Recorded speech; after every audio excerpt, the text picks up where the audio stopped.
Welcome back everybody to the channel, and today I'm going to talk to you about a couple things. One is a great study that came out by the World Economic Forum called the Future of Jobs Report for 2020. Now this was published in October 2020 and looks at the last 12 months worth of what's been happening.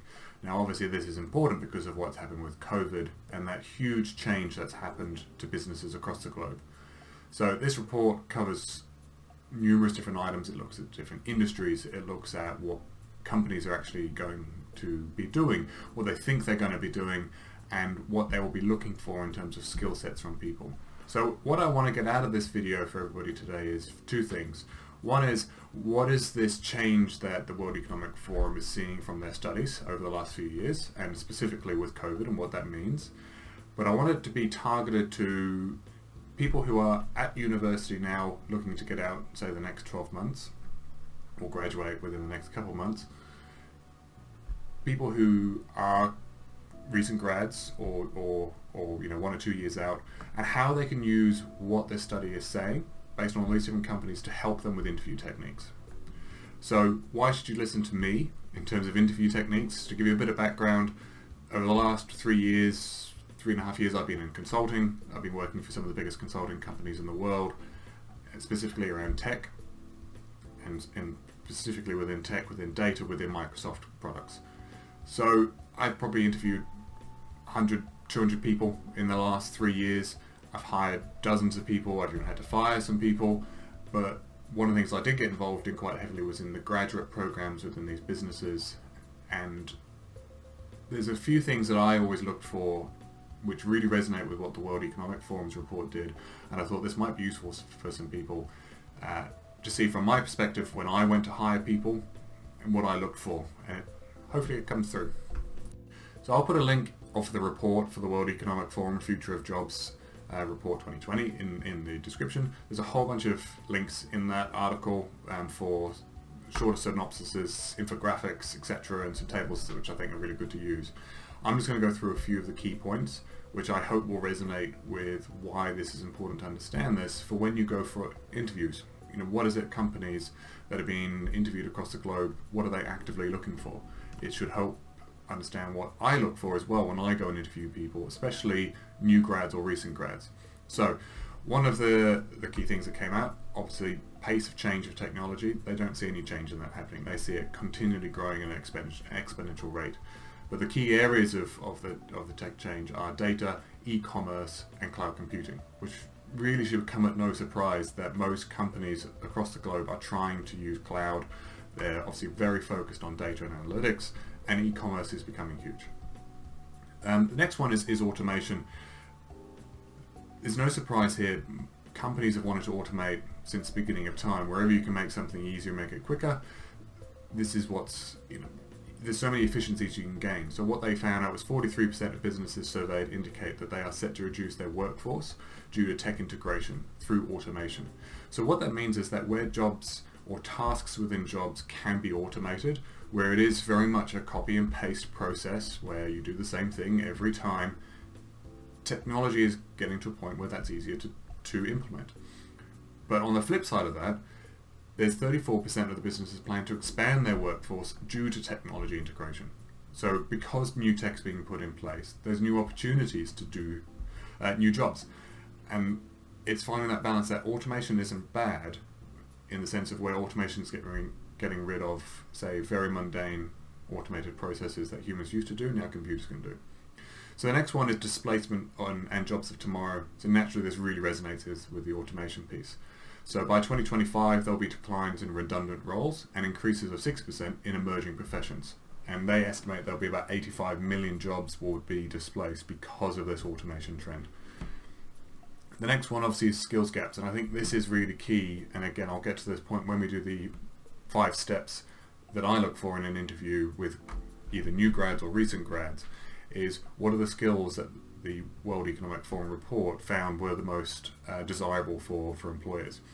And it was critical thinking and analysis, it was your ability to problem solve, your skills on self-management, as well as what your active learning is, resilience, stress tolerance, and your flexibility to things. Now if you think about that, all those skills, none of them were tech They weren't how well do you write Python, how well can you do SQL, how well do you know how to configure an Azure landing page. It was all about soft skills. What's your critical thinking? How do you self-manage your time? If you're going to be working from home, how do we trust that you're going to be able to work by yourself without having to be handheld? So those sorts of skills will come into play when we talk about what some of the jobs are that people are looking for in terms of the skills that came out of these studies. One thing that I thought was really interesting in this was in 2008, obviously we had the global financial crisis. This study and the opinion of the researchers on this, that the COVID impact is estimated to be higher on new grads compared to what it was in 2008 for the global financial crisis. Now, to give you a bit of a way of my age, I graduated university at the height of the global financial crisis, and I remember when I was looking for work, I applied for over 500 jobs, and it was everything and anything between working in retail to new grad analyst roles in different businesses. I'd already done an internship as well, so I had some experience. I did a good degree from a good university, and I couldn't get anything. My first job was a labour hire job where I was unpacking containers of furniture into a warehouse, and that's because that's all the jobs that were there. And they expect it to be worse because of COVID now for new grads. So this is why I think this is really important to use the research there to really help set yourself apart. So let's have a look at some of the graphs, and I'll put them up on the page, and we'll walk through what we think what they mean and how you can hopefully use them to guide what it is you want to really showcase to employers, where your skill sets lie, even potentially where you might go and do some extracurricular activities to learn what is important, so that you can hopefully stand out from the crowd. So the first graph I want to show you, which you see now, is the planned business adaptation in response to COVID-19.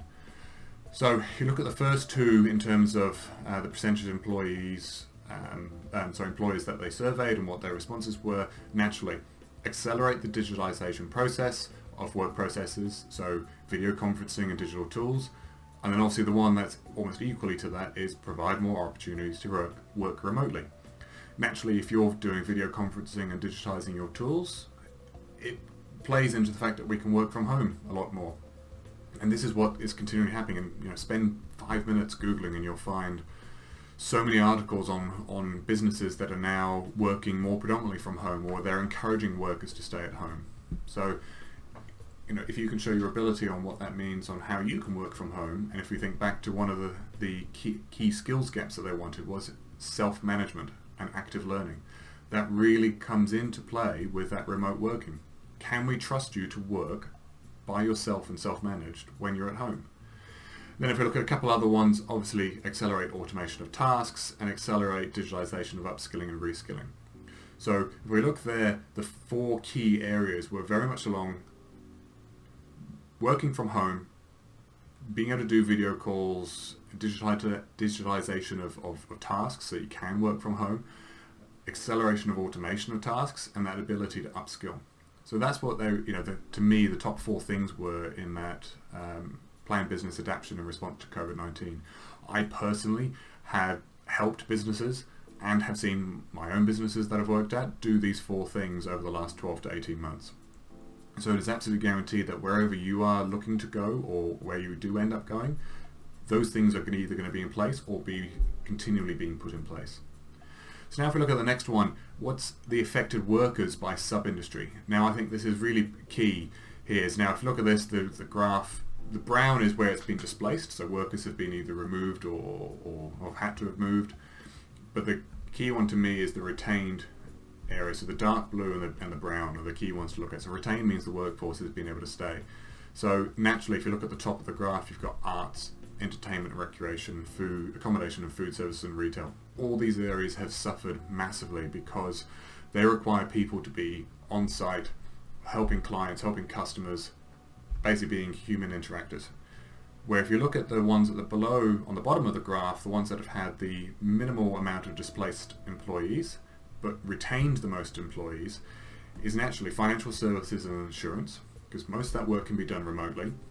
Government and public sector is a bit of a tricky one because although, again, personally some of the businesses I worked in, some of the consulting companies were helping government and public sector to become able to work from home and digitize their processes, there's little caveats with government which we'll get into in another topic. So the next one there, professional, scientific and technical services.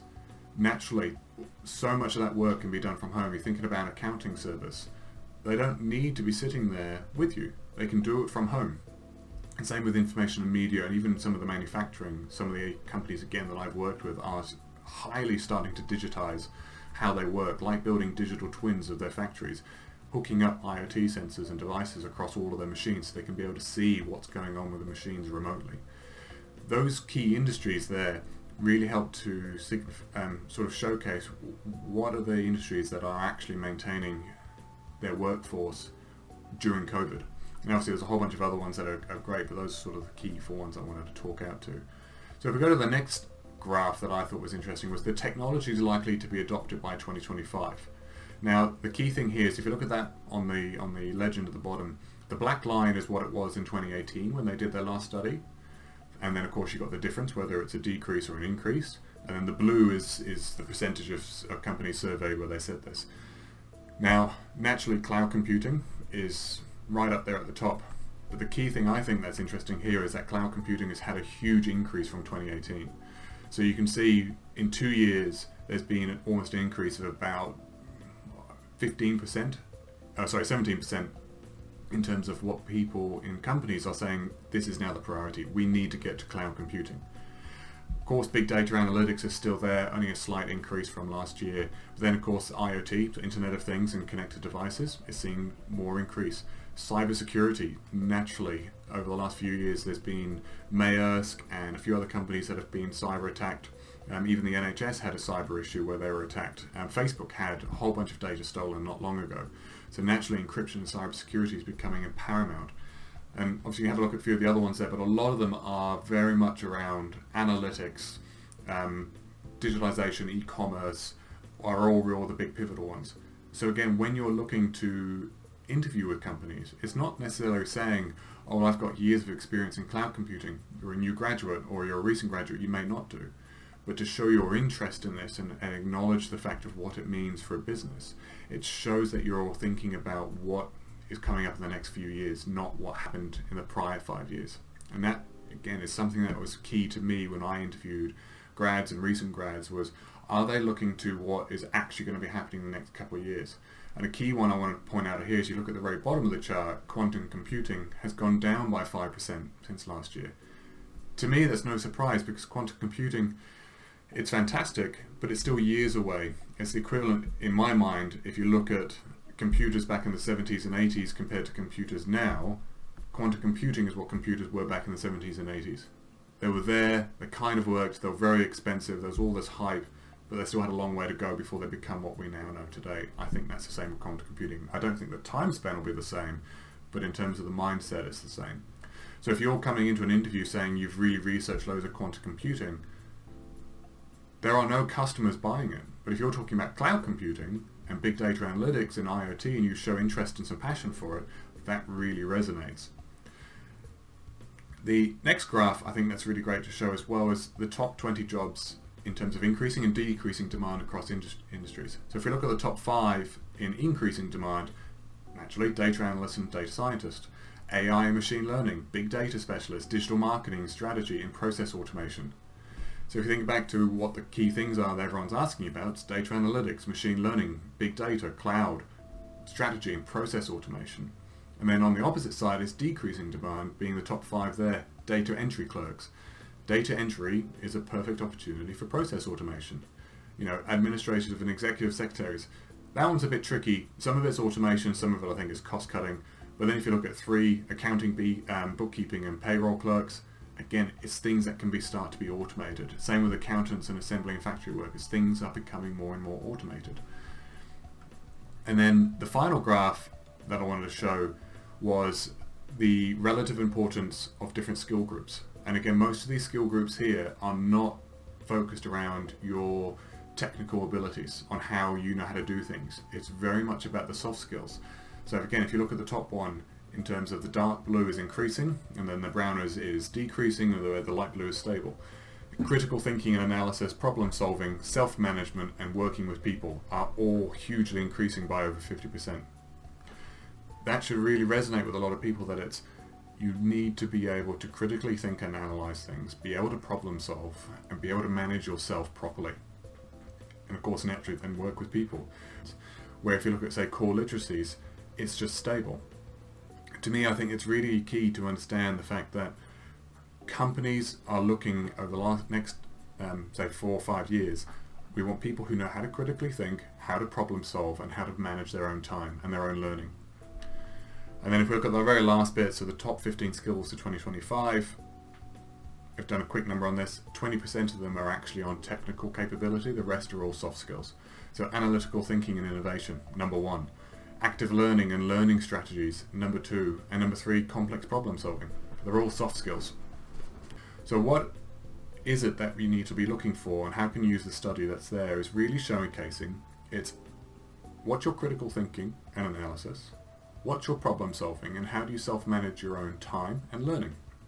So if we get on to what are my 5 tips to help people when they are interviewing, to showcase that you are a great candidate for a company. So let's get into those 5.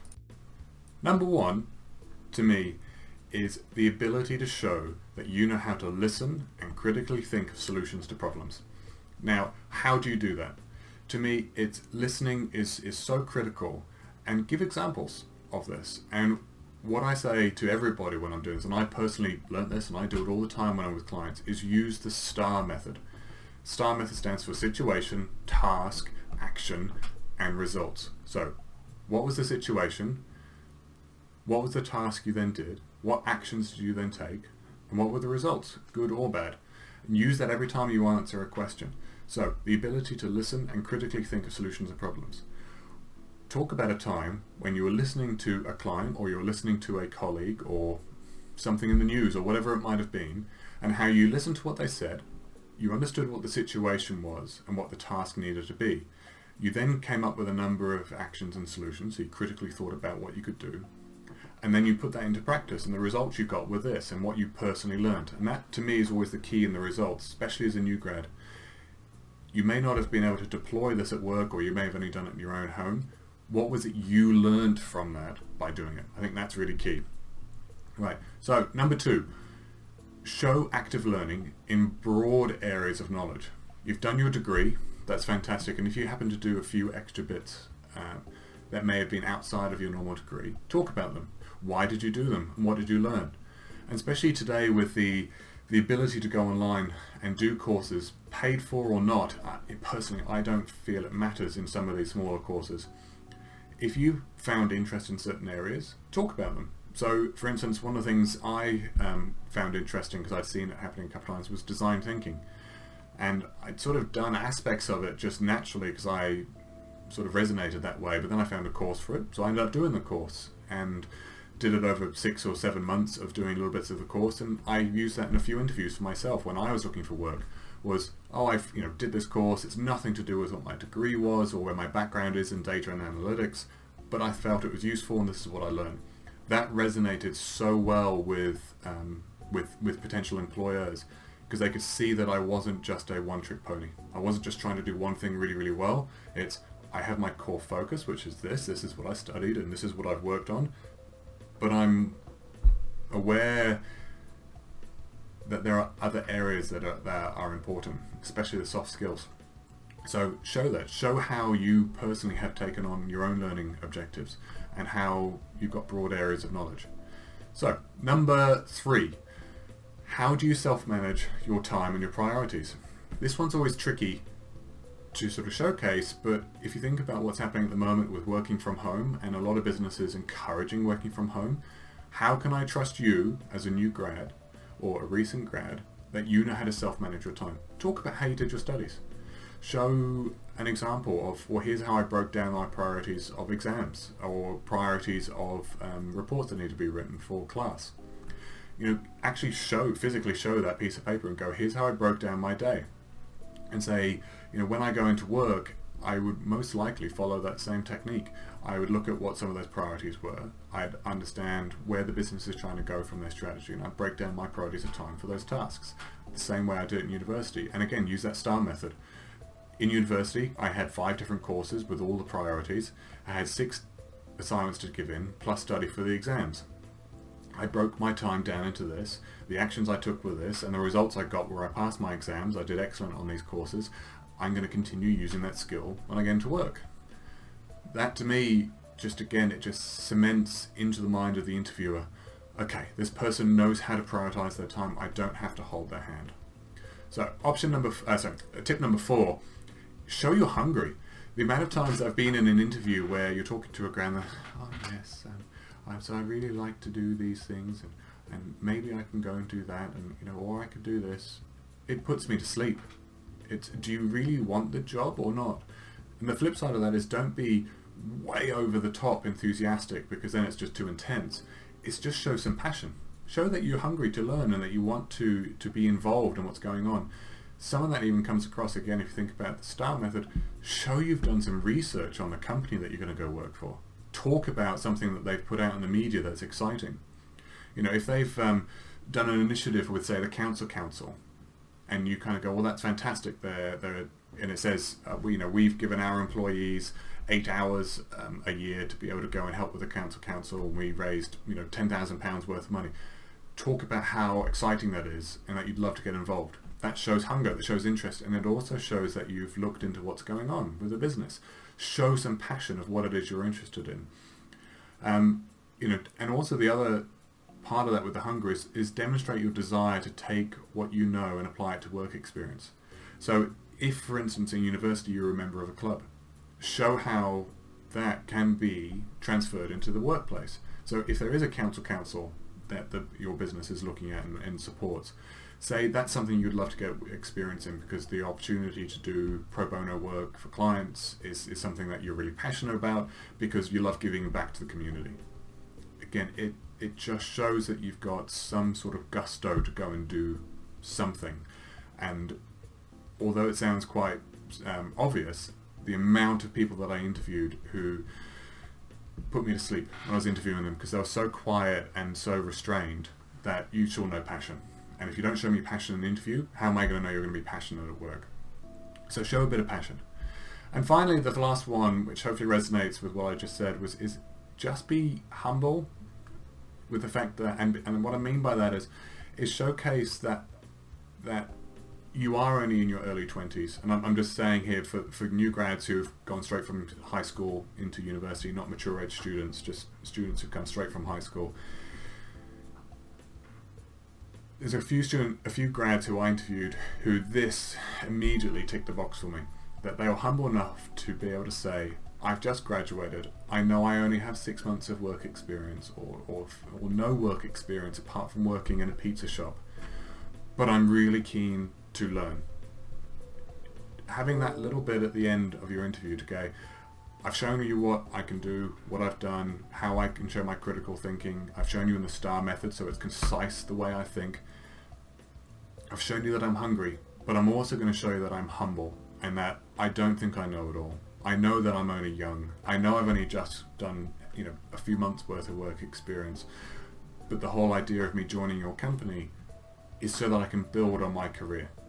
That tiny bit of humbleness at the end of an interview, to me personally, shows that here is someone who, again, is smart and mature and knows what it is they want, but is also mature enough to know, I don't know everything, that's why I'm coming to you and I want to learn. So to round those off, top 5 tips for interviewing: show that you can listen and critically think and come up with solutions to problems. Show how you actively learn in a broad range of areas. Show how you can self-manage your time and your priorities. Show you're hungry and show some of your passion to learn. But also remember, be humble with the fact that you are still young, you've just finished your degree, and this is most likely your first proper professional job. Those 5 things, I would hire every single new grad who showed me those 5 things. And that is what I personally look for when I was out interviewing new graduates into graduate programs or recent grads, so 1, 2, 3 years out. You show me those 5 core skills, I'm hiring you 99% of the time. So I hope that really was helpful. Go have a look at that work, the World Economic Forum report, because it talks about all the different things that businesses are looking for, which is, you know, critical thinking, leadership skills, learning, active listening, etc. Those are the things that businesses are looking for. That's what I looked for the last few years in interviews. Take these tips. I hope they're helpful. I hope they are helpful for you. You know, any questions, please, you know, put them in the comments. I'm happy to talk more about what it is I look for as an interviewer, and how you may be able to help with that. Great. I hope you enjoyed the video. See you next time.